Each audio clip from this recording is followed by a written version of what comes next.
Susan Blake never expected to meet aliens, let alone become their champion. She was just a mechanic on the colony ship Horizon when the massive vessel of the Xalari Federation appeared.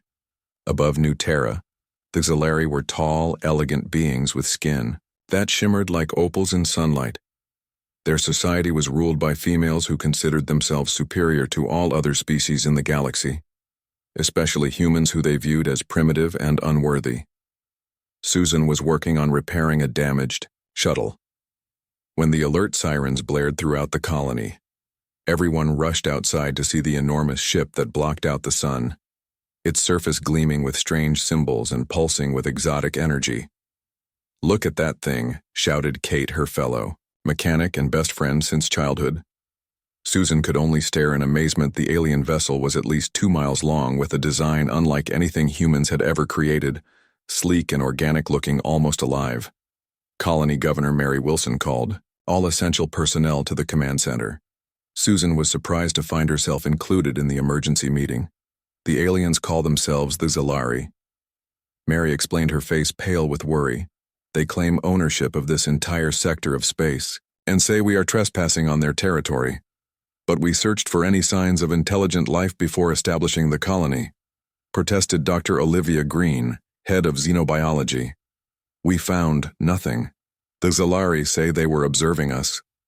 Mary replied, they wanted to see what we would do before revealing themselves. Susan sat quietly absorbing the information, her mind already analyzing the problem from multiple angles, as she always did with mechanical issues. The main view screen activated, showing the face of an alien female. Her features were humanoid but with subtle differences. Her eyes were larger with vertical pupils. Her nose was flat against her face, and her skin had a pearlescent quality that shifted colors as she moved.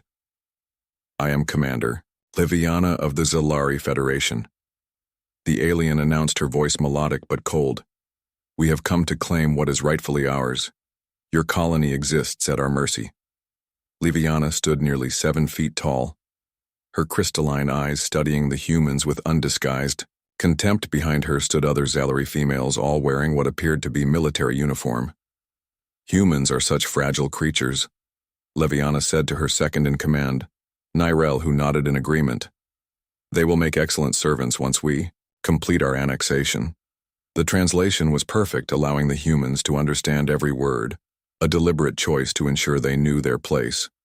"We did not know this area was claimed," Governor Mary responded. "We are peaceful colonists, not invaders." Liviana laughed, a sound like glass chimes. "Your ignorance does not excuse your trespass. You have 3 of your Earth days to prepare your people for integration into the Xalari Federation. Those who resist will be eliminated." The transmission ended, leaving the command center in stunned silence. 3 days, Mary whispered. "What can we possibly do in 3 days?" Susan found herself speaking up before she could stop herself. "Their ship has energy fluctuations." All eyes turned to her in surprise. "I noticed it." When they were landing, she continued, pointing to the sensor readings on a nearby console. "See here, and here the energy output from their atmospheric shields drops by nearly 15% at regular intervals." "How does that help us?" asked Sam, the head of security. Susan chewed her lip, thinking it might be nothing, but it could also be a vulnerability. If the pattern holds, their shields will be at their weakest. 6 hours from now, and again 6 hours after that. Mary leaned forward, hope flickering in her eyes. "What are you suggesting?" "Suzani need to look at more data," Susan replied, "but if I'm right, we might have a chance to communicate with them from a position of knowledge rather than weakness." Mary gave her authorization to access all sensor data the colony had gathered on the alien ship. Susan spent the next several hours analyzing every reading, while the rest of the leadership debated evacuation plans and possible negotiations. Kate joined Susan in the analysis, bringing coffee and food as Susan worked. "You really think you found something?" Kate asked. Susan nodded slowly. "I've been watching their energy signatures," she explained. "They seem to cycle based on a rhythm that matches the rotation of a planet with a 24-hour day, just like Earth. So their technology might be biologically influenced, programmed to follow their homeworld patterns despite being in space. It's inefficient but consistent." Kate looked confused. "How does this help us?" Susan smiled. "For the first time since the aliens arrived, it gives us information, and information is power." As night fell over the colony, Susan continued working, her mind racing through possibilities, until finally a plan began to form in her thoughts. The next morning, Susan presented her findings to Governor Mary and the other colony leaders. "Their ship has a vulnerability," she said softly. Everyone turned to look at her with surprise. "I noticed their atmospheric shields fluctuate every 6 hours, probably due to their homeworld rotation cycle." Hope flickered across the table. "What are you suggesting?" Mary asked. Susan took a deep breath. "I can build something that might disable their shields during that fluctuation window. It will require parts from our main reactor, and someone to deliver it directly to their ship. That's impossible." Sam objected. "They'll shoot down any approaching vessel, not if we request a formal meeting." Susan countered. "According to their own transmission, they follow protocols if we request to discuss surrender terms. They would be obligated by their own customs to grant us an audience." Mary considered this. "What exactly are you planning to build?" "Not a weapon," Susan clarified quickly. "Something to show them we're not as primitive as they think. A device that can interface with their technology and demonstrate human innovation." "It's a long shot," Mary said after a moment of thought. "It's our only shot," Susan replied. With reluctant approval, Susan began gathering the components she would need.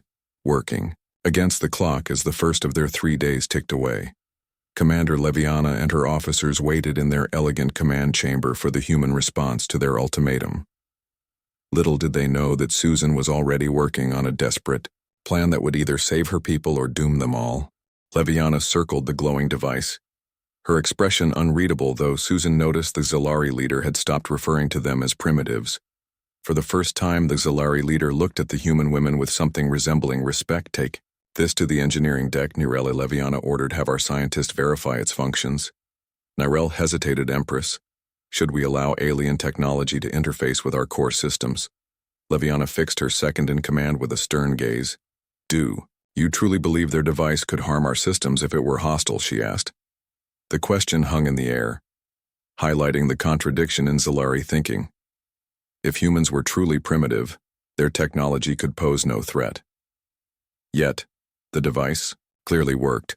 Susan spoke into the silence. "If you're concerned, we can demonstrate on an isolated system first." Leviana considered this suggestion, then nodded sharply. "A wise precaution," she admitted. "We will test your device in a controlled environment." Susan and Amy were escorted to a laboratory deep within the ship where Zalari scientists waited, their curiosity evident, despite their attempts to appear indifferent. The head scientist, a Zalari female named Vexana, studied the device without touching. "It explain how this works," she demanded. Susan detailed the principles behind her creation using simple terms, though she noticed the Zalari scientist growing more attentive as she described the adaptive algorithms. "You claim this can optimize our atmospheric systems," Vexana said, skepticism clear in her voice. "Not claim," Susan corrected. "Demonstrate." She activated the device, which immediately began scanning the laboratory systems. On nearby monitors, the Zalari could see their own technology responding. Atmospheric controls adjusted temperature regulations, streamlined power distribution, optimized all automatically as the device identified inefficiencies. "Impossible," Vexana whispered, echoing Leviana's earlier reaction. Me watched the aliens carefully, noting how their dismissive attitudes were slowly changing to confusion and reluctant interests. Susan allowed them time to verify the results. Knowing that scientific curiosity would overcome prejudice faster than any argument could, Vexana turned to her assistants. "Confirm these readings," she ordered. They rushed to obey, checking and rechecking the data. "The readings are accurate," one reported. "The efficiency of the affected systems has increased by 17%. Vexana turned to Susan. "How did you identify these inefficiencies?" "Our engineers have worked on these systems for generations." Susan explained her observations about the cyclical nature of Zalari technology, how it seemed designed to mimic planetary rhythms rather than adapt to space conditions. "You noticed this in 3 days?" Vexana asked. Susan nodded. "Sometimes fresh eyes see things differently." The testing continued for hours as the Zalari verified every aspect of Susan's device, its safety, its effectiveness, its limitations. Susan answered their questions patiently, noting how their tone gradually shifted from condescension to professional curiosity. When Leviana returned to check on the progress, the atmosphere in the laboratory had changed dramatically. Empress Vexana greeted her. The device functions as claimed. It has improved efficiency across all tested systems with no detectable drawbacks. Leviana studied Susan with new interest. You created this with your primitive technology, not primitive, Susan corrected. Different. We approach problems differently than you do. We see different patterns and possibilities. I tensed at Susan's boldness. But Leviana did not take offense. Different. Leviana repeated the word as though testing it. A message arrived for Leviana, delivered by a nervous-looking Zalari aide. The Empress read it, her expression darkening. The Council demands a decision on the human colony. She informed Vexana they grow impatience. Susan felt a chill despite the room's comfortable temperature, remembering the original purpose of their mission. The colony still faced annexation or destruction. Empress Vexana spoke carefully. Perhaps the Council should be informed of these developments. She gestured toward the device and the improved system. Leviana considered this suggestion before turning back to Susan. What else can your people offer? She asked directly. Susan thought quickly, recalling everything she knew about the colony and human ingenuity, adaptability. She answered honestly. Humans thrive on change and challenges. Where your technology seeks to recreate your homeworld conditions, we design for versatility. Our solutions might seem crude, but they evolve rapidly. Leviana walked to a viewing portal that showed the stars beyond. We have ruled this sector for 10,000 years, she said softly. Our technology has remained largely unchanged for the last 5,000s. Susan was surprised by this admission. Are you saying your development has plateaued? Leviana tested the unfamiliar word. Yes, an accurate assessment. We perfect what exists, but create few truly new innovations. Me shifted uncomfortably as the conversation moved into unexpected territory. Your device, Leviana continued, is not merely an improvement on existing technology, but a different approach entirely. One our engineers would not have considered. Susan saw an opening. We could collaborate. She suggested carefully share approaches rather than one ruling the other. Leviana turned to face her directly. You propose an alliance rather than subjugation. Not exactly, Susan clarified. A partnership. We have different strengths and perspectives. Combining them could benefit both our peoples. The Empress was silent for a long moment, the Zalari around her watching for her reaction with clear tension. Vexana broke the silence. Empress, the scientific potential alone warrants consideration. Leviana nodded slowly. I must consult with the Council. She decided you will remain here until a decision is reached. After Leviana departed, Amy moved closer to Susan. Did we just go from surrender negotiations to proposing an alliance? She whispered. Susan shrugged slightly. I saw an opportunity and took it. They were provided comfortable quarters, though clearly under guard, while the Zalari deliberated. Susan used the time to observe more of the alien technology, noting both its advanced nature and its surprising rigidity. The Zalari design. Beautiful system, she told Amy. But they seem to avoid radical innovation. They perfect rather than revolutionize. Amy was less impressed by the alien technology and more concerned with their situation. We still don't know if they plan to destroy the colony, she reminded Suzanne. Susan nodded, understanding the security chief's concerns were valid, but something told her the demonstration had changed the equation. Hours later, they were summoned back to Leviana's command chamber. The Empress sat on an elevated chair surrounded by holographic displays, showing various Zalari officials engaged in what appeared to be heated debate. The Council is divided, Leviana informed them. Some see potential in collaboration. Others view any compromise as weakness. Susan remained silent, sensing that Leviana was not finished speaking. I have decided to postpone the annexation pending further assessment, Leviana continued. You will return to your colony with representatives who will evaluate your technology and capabilities. Relief flooded through Susan. Though she kept her expression neutral, that's a wise decision, Empress, she responded. What guarantee do we have that you'll not simply gather intelligence then proceed with annexation? Amy asked bluntly. Leviana fixed her gaze on the security chief. Honesty, I see we have both underestimated the other. Would it not be foolish to destroy potentially valuable resources before fully understanding their worth? Susan recognized the pragmatic logic behind Leviana's position. Not quite an ethical stance, but a practical one that might be leveraged into a more equitable relationship over time. We accept your terms, Susan said before Amy could argue further. A week of evaluation. Leviana decided. Then I will make my final recommendation to the council as they prepared to return to the colony. Vexana approached Susan with what appeared to be professional curiosity. Your device, she said. Its programming is unlike our approach. Would you be willing to explain the underlying principles? Day and night, Susan worked in her workshop, surrounded by spare parts and tools. Her hands moving with practiced precision as she assembled a device that might save her people. Kate helped where she could, handing Susan tools and running simulations on the colony computers. What exactly are you building? Kate asked as Susan connected delicate circuitry to a power choresis and wiped sweat from her forehead. I've been studying their communication frequencies and energy signatures, she explained them, building an interface that can synchronize with their systems and demonstrate human adaptability. But how will that help us? Kate pressed, her voice tinged with worry. Does Zalari think we're primitive? Susan continued working as she spoke.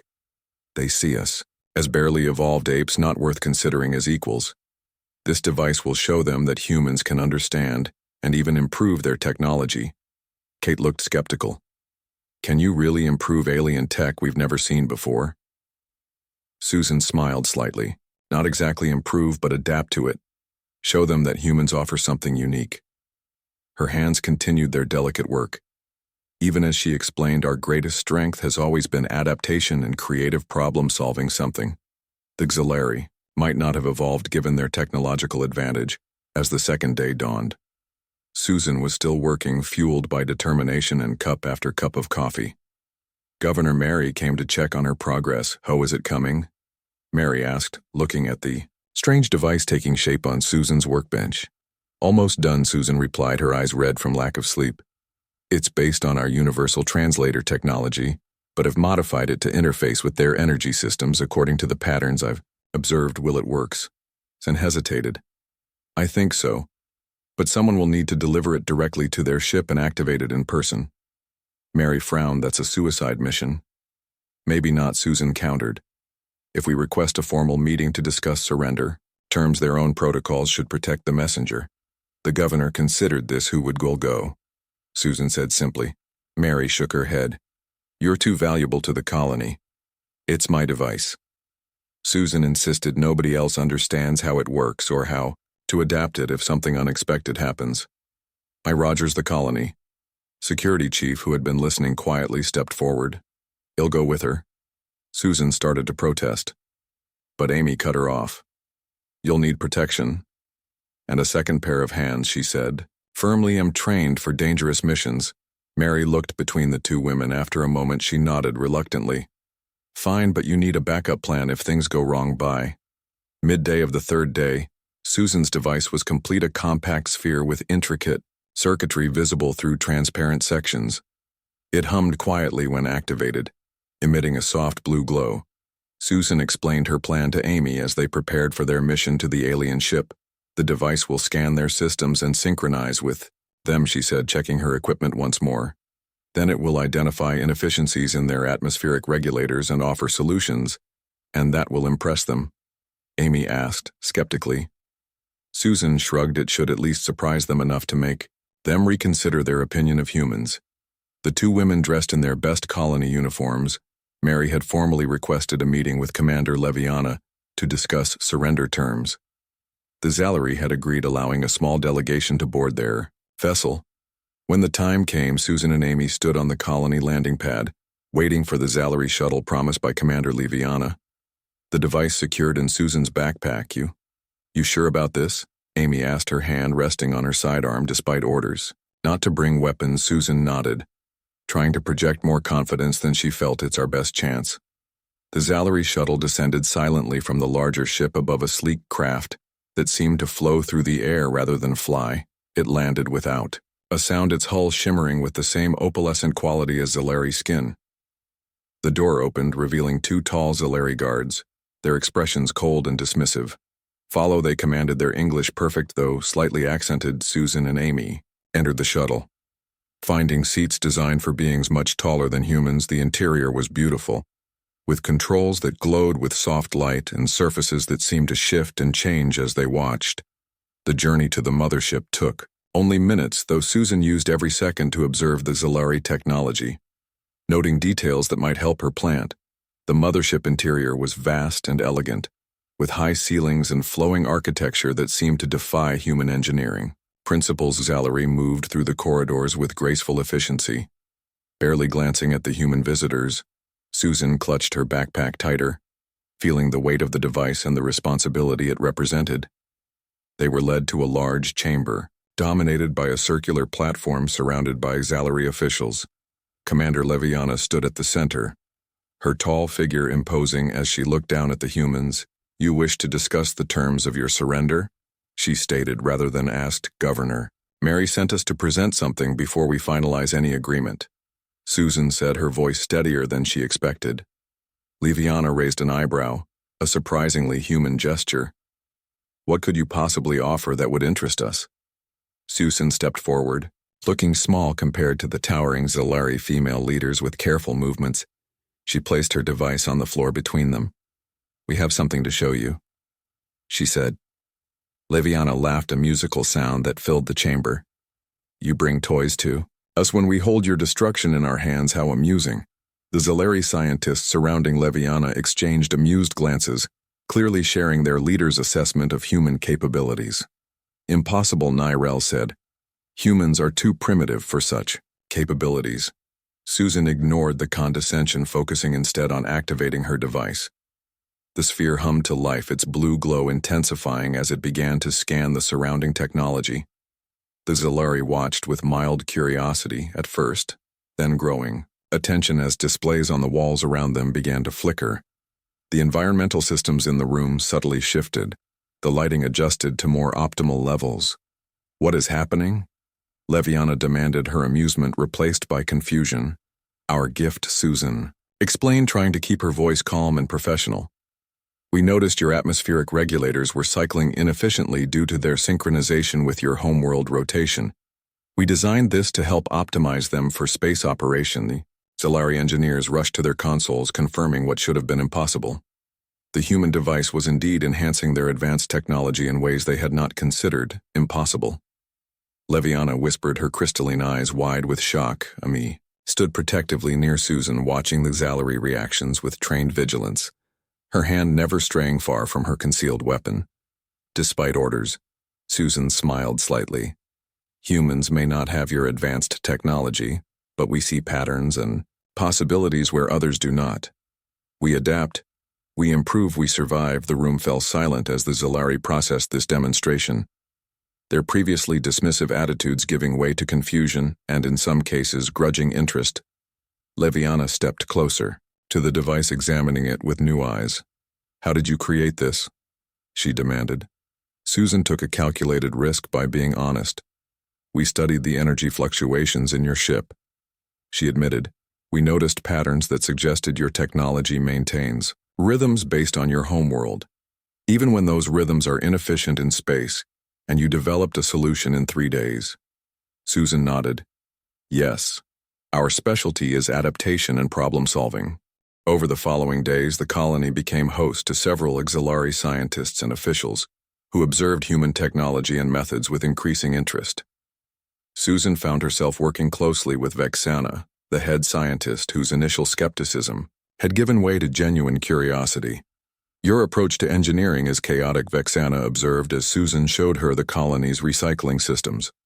"Not chaotic," Susan corrected, "flexible. We design systems that can be repaired with whatever materials are available." Vexana studied the water filtration unit, which incorporated parts from Earth technology, alongside components manufactured on New Terra, something our engineers would never consider. She admitted, "Our systems are designed for perfection, but require specific replacement parts." Susan nodded. "That's the difference between our approaches. You optimize for ideal conditions. We optimize for survival under unpredictable circumstances."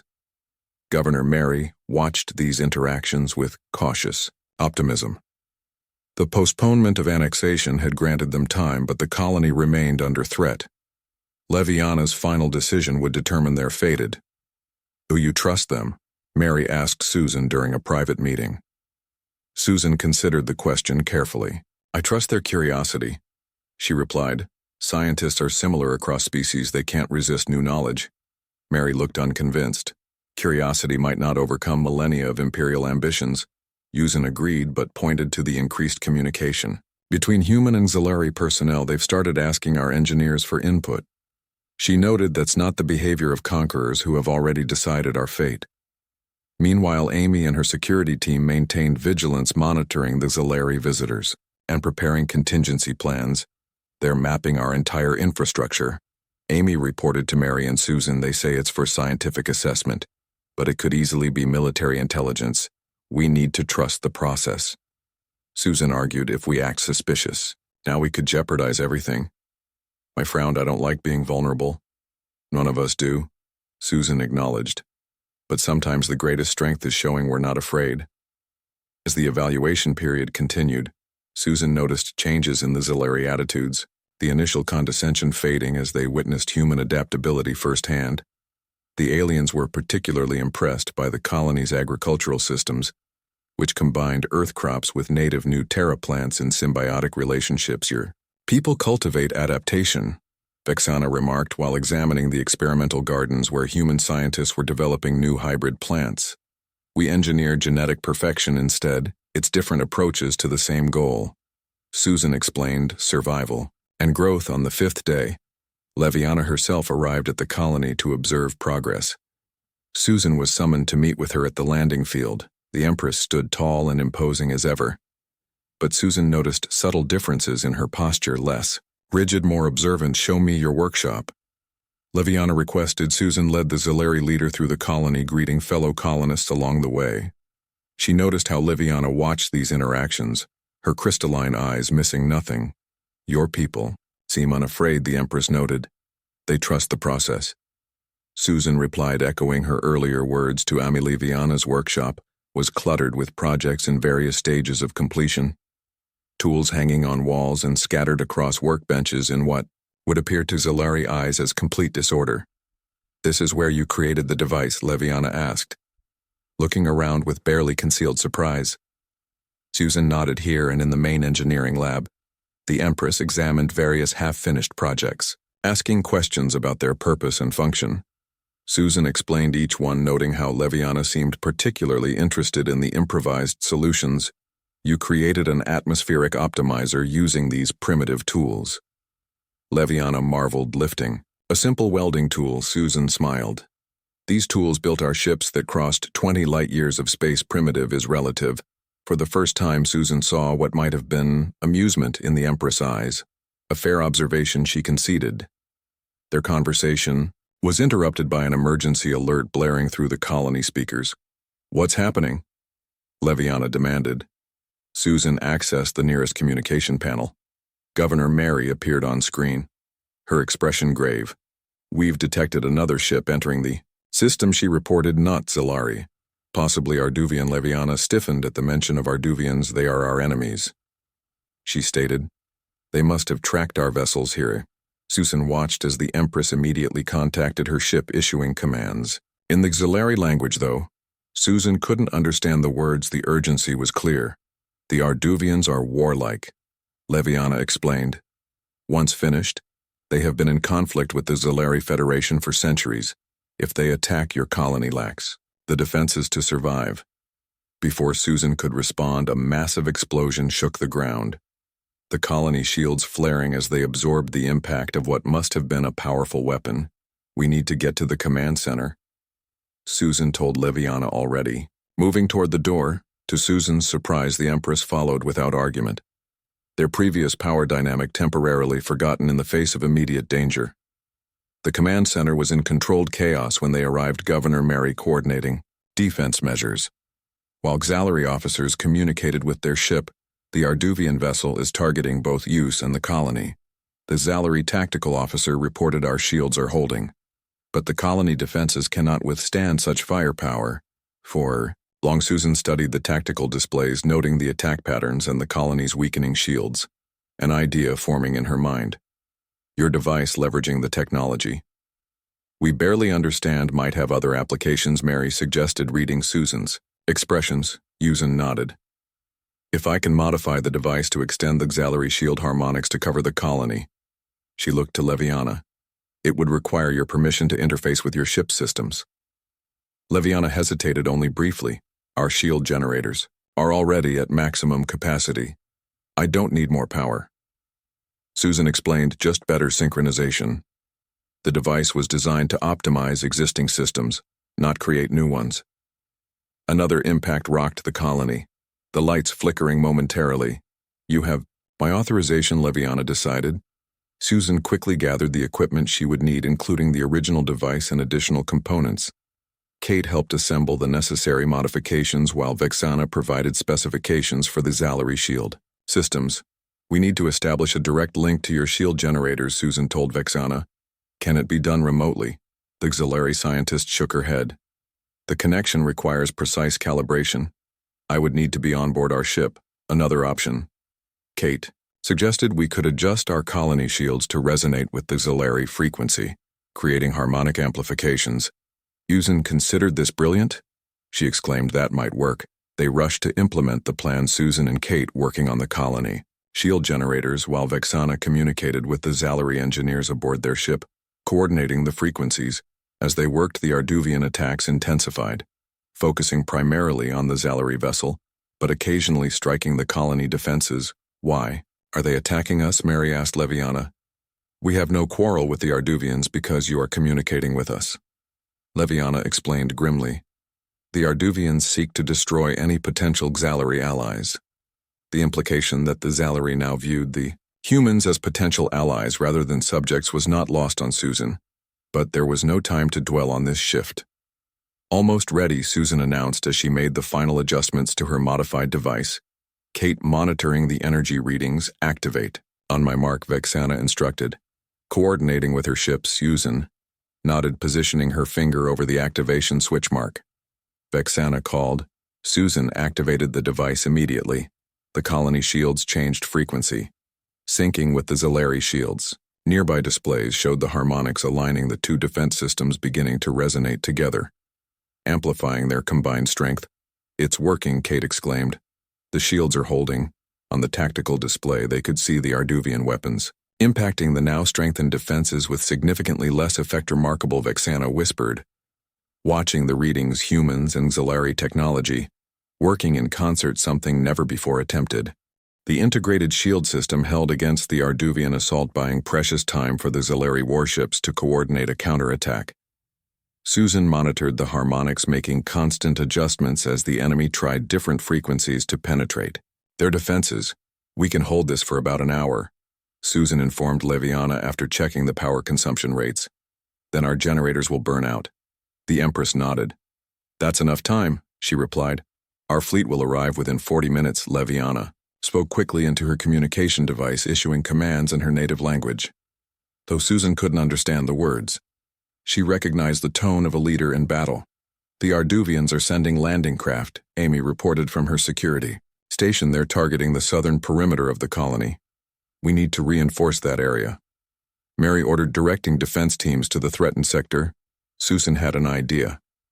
If we redirect power from the northern shield grid, we could create a concentrated barrier in the south. She suggested. The north is protected by the mountains. Vexana looked impressed by the suggestion. Our shields don't allow for such dynamic reallocation. She noted humans had to learn to be flexible. Susan explained, already working to implement her plan with Kate's assistance. Leviana watched their efforts with growing interest. The human ability to rapidly adapt strategies and reconfigure systems was unlike the more structured auxiliary approach to warfare. The Arduvians expected an easy victory, the Empress observed. They did not anticipate our cooperations. Susan nodded as she finished the shield modifications, switching power from the protected northern section to reinforce the vulnerable southern perimeter just in time to repel the first wave of landing craft. The attackers retreated, regrouping for another assault. But the delay worked in favor of the defenders. Auxiliary reinforcements appeared at the edge of the system, their warships moving with precision to surround the Arduvian vessel. Seeing themselves outnumbered, the Arduvians broke off their attack, retreating to the safety of deep space as the immediate danger passed. The command center erupted in cheers, humans and Zalari alike, celebrating their shared victory. Susan noticed how the aliens who had looked down on humans days earlier now regarded them with newfound respect. Your quick thinking saved many lives, Leviana told Susan, her voice carrying unusual warmth. Susan shrugged. It was a team effort, she replied, gesturing to the humans and Zalari who had worked together. The Empress studied the assembled group. Your people demonstrated remarkable ingenuity under pressure. She observed qualities the Zalari Federation could benefit from. Governor Mary stepped forward. Does this mean you've reconsidered the annexation? Leviana was silent for a moment before responding. I have decided to recommend a different arrangement to the council, one of alliance rather than subjugation. The room fell quiet as the significance of this statement sank in. Your colony has proven its value. The Empress continued, not as servants but as partners with unique perspectives and approaches. The Arduvian threat grows stronger. Each cycle, and the Federation needs allies who think differently. Susan felt a weight lift from her shoulders. We would welcome an alliance based on mutual respect, she said. Over the following weeks, the details of the alliance were negotiated. Zalari diplomats working with colony representatives to establish terms that benefited both sides. Susan found herself appointed as the technical liaison coordinating joint projects between human and Zalari engineers. When the main Zalari fleet departed, Leviana approached Susan with an unexpected offer. We would welcome you among our people, she said, her voice softer than Susan had ever heard it. You have wisdom our engineers could learn from. Susan smiled but shook her head. My place is here with my people, but perhaps we can establish an exchange program sending human engineers to learn from the Zalari and bringing your scientists here. Leviana nodded, a gesture she had learned from humans. Until then, she said, placing a crystal pendant in Susan's hand, a gift from me to you. She hesitated, then added, we have a saying among the Zalari that wisdom recognizes wisdom across the stars. As the massive Zalari ships rose into the sky, Susan stood watching, her hand clutching the crystal pendant. The impossible had happened. Humans had earned the respect of the most advanced species in the galaxy, not through force but through ingenuity. When Mary asked her later what she had said to change the aliens' minds, Susan smiled. I showed them that being different isn't being inferior. She explained, sometimes the simplest solutions are invisible. When you only look from one perspective, word spread throughout the galaxy of the humans who impressed the mighty Zalari. Other alien species began to visit New Terra.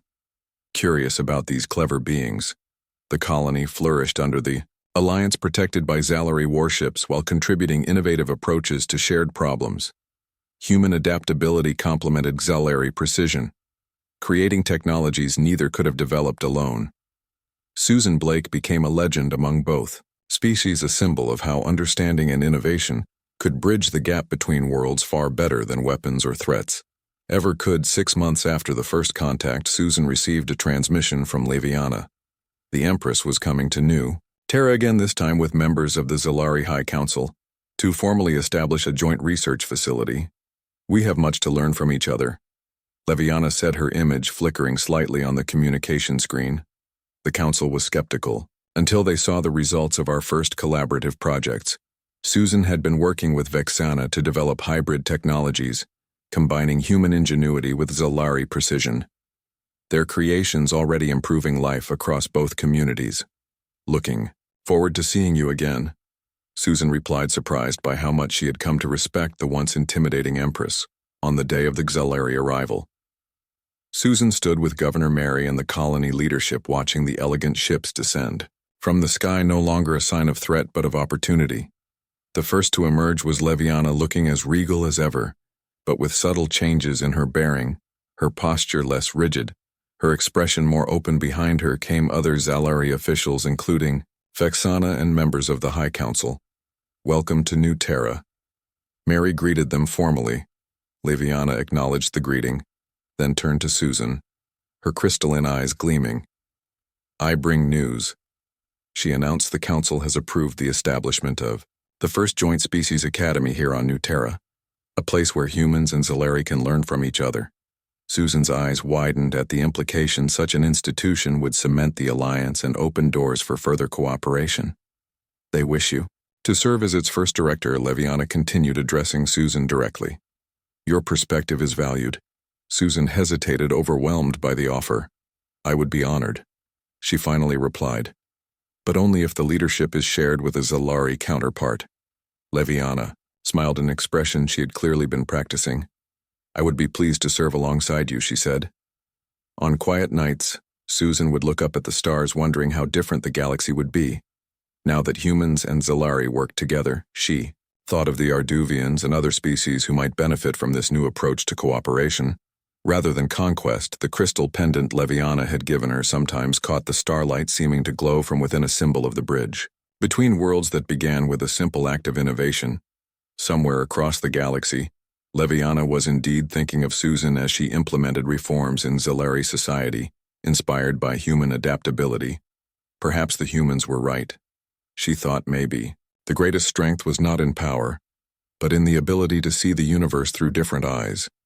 And so began a new chapter in galactic history, one where differences were celebrated rather than conquered, where innovation arose from the sharing of unique perspectives, and where a mechanic from a small human colony changed the course of an empire by showing that the greatest technology of all was the ability to adapt.